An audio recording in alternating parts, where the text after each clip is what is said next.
জি গিনি গিনি গিদ্দিনি গিন গিদ্দিনি গিন আমার বিয়া এই আমার বিয়া দেখ আমার বিয়া মানে ভাই তেমন কিছু না, বিয়ে পাগল বান্ধবী যখন বিয়ে করে লে আমার বান্ধবীর অবস্থা।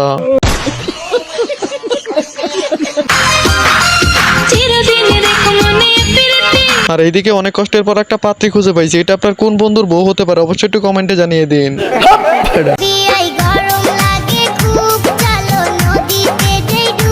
মানে ভাই এই বয়সে যদি আমরা স্কুলে না যাইতাম তাহলে মা বাবা আমাদের দৌড়ানি ফেলাইতো, কিন্তু এর অবস্থা দেখে বাইরে। ভাই আমি শুধু একটা কথাই বলবো, একে একটু কেউ থামান, না হলে প্রেমের জলে ডুবে যাবে। হ্যালো গাইস, কেমন আছেন আপনারা? বরাবরের মতো অস্থির বাঙালির 56তম পর্বে আপনাকে স্বাগত। আশা করি আজকের ভিডিওটি সম্পূর্ণ দেখলে আপনি 100% হাসতে বাধ্য হবে, কারণ আজকের ভিডিওতে থাকতে চলেছে অস্থির বাঙালির এমন কিছু কর্মকাণ্ড, যে কর্মকাণ্ড দেখে আপনি না হেসে থাকতেই পারবেন না। তাহলে আর দেরি কিসের, চলুন ভিডিওটি শুরু করা যাক। আর ভরপুর বিনোদনের সাথেই কেটে যাকে এইটুকু মুহূর্ত। হ্যাঁ ভাই, অস্থির বাঙালি যে কতটা অস্থির এই ভিডিওটা না দেখলে বুঝতেই পারবেন না।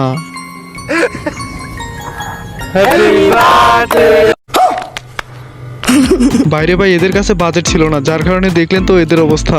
মানে ভাই এমনিতে বাঙালিকে মানুষ অস্থির বলে না, এদের কর্মকাণ্ড দেখেই মানুষ তাদেরকে অস্থির বলে। হ্যালো।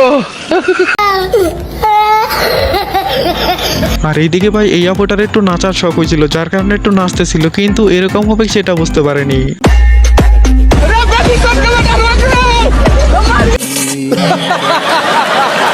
আপনার কোন বন্ধুকে নিয়ে রাস্তায় বের হলে শুধু মেয়েদের দিকে তাকিয়ে থাকে এমন একটা বন্ধুকে এই ভিডিওতে মেনশন করে? হ্যাঁ ভাই, এরকম বন্ধু কিন্তু প্রায় সবারই আছে, থাকলে একটু মেনশন করে দিয়ে। মানে ভাই এদের এমন একটা অবস্থা হয়ে যায়, ভাত না খেয়েও থাকতে পারবে কিন্তু মেয়ে না দেখে থাকতে পারবে না।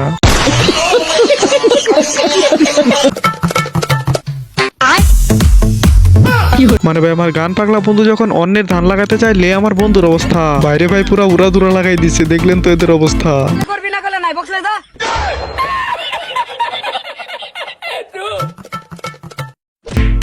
মানে ভাই যত কিছু হয়ে যাক গান বাদ দেওয়া যাবে না, যার কারণে দেখলেন তো মালিকের অবস্থা করলো কি।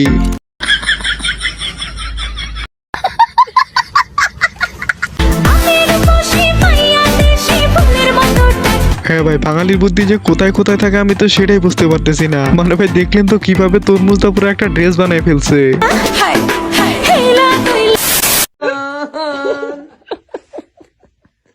বাইরে ভাই আমার মনে হয় এই কুকুরটা মনে হয় কোনো স্কুলের আশেপাশে বড় হয়েছে, যার কারণে দেখলেন তো বুদ্ধি করে কিভাবে সম্মানটা নিয়ে নিল।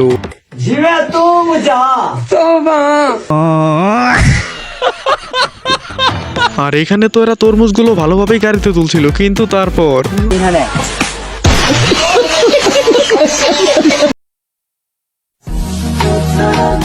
ওয়েট ভাই, আগে টাইটেলটা পড়ে নেই, একদিন তুমি আর আমি। বাইরে ভাই কি বলবো, আমার তো তুমিটাই নাই। হ্যাঁ ভাই, এখন আমার একটা বুদ্ধি আছে, বিমানের টিকিট কেটে মঙ্গল গ্রহে চলে যাওয়া।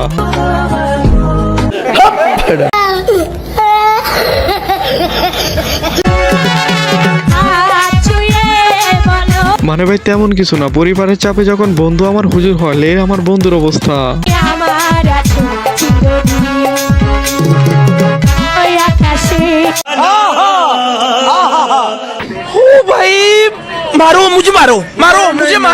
শুনলাম প্রেম ছাড়া নাকি মানুষ বাঁচে না, তাহলে আমি কি মঙ্গল গ্রহ থেকে আইছি নাকি? হ্যাঁ, ঠিক বলেছিস। যাই হোক, এতক্ষণ ভিডিওটি দেখার জন্য অসংখ্য ধন্যবাদ। যদি ভিডিওটি কোনো কারণে ভালো লাগে তাহলে ভিডিওতে লাইক করে চ্যানেলটিকে সাবস্ক্রাইব করতে পারেন।